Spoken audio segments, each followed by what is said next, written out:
Bienvenue à vous dans notre méditation « Sa grâce nous suffit » qui a pour titre « Pauvre Anne ». À cause de cela, moi, Paul, le prisonnier du Christ Jésus pour vous, les païens, si du moins vous avez entendu parler de la grâce de Dieu qui m'a été accordée pour que je vous en fasse part. Éphésiens 3, versets 1 à 2.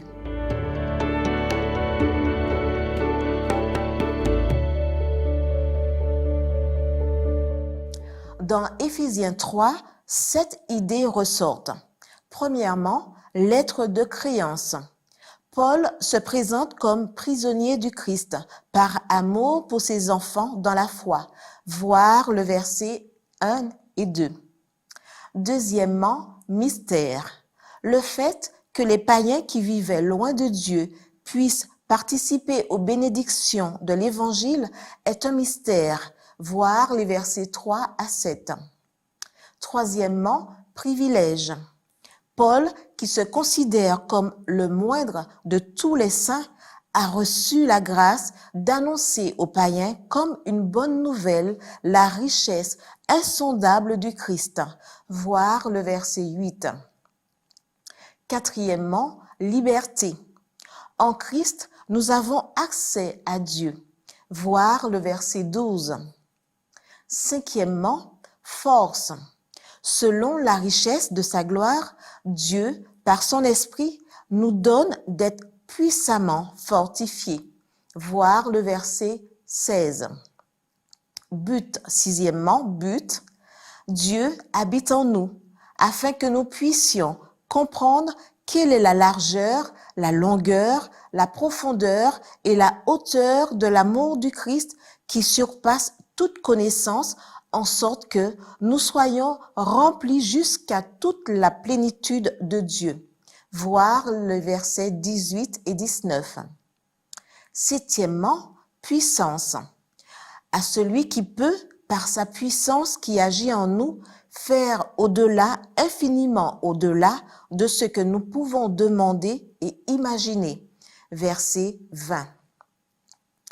Une parabole raconte que l'ânon qui avait porté Jésus réunit toute sa famille et dit « Désormais, on ne peut plus me traiter comme n'importe quel âne. » Sa mère lui demanda d'être un peu plus clair. Et il dit « Je descendais les rues de la ville, les gens agitaient des palmiers et chantaient quand je passais. C'était une grande fête. Le peuple tout entier a reconnu qui je suis. Mais vous, en revanche, vous ne m'accordez pas la valeur que je mérite. » La famille, comprenant ce qui s'était passé, proposa à l'ânon de retourner en ville. Il accepta tout content, cette fois sans Jésus. Il fut reçu sans le moindre honneur et fut même chassé. Paul était caché en Christ. Il n'était pas le centre de l'Évangile. Le centre était le Christ.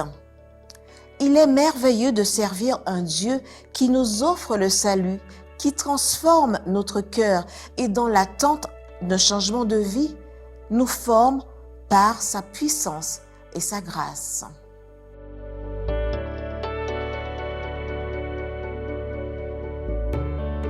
Votre espérance ne repose pas sur vous-même, mais sur Jésus-Christ.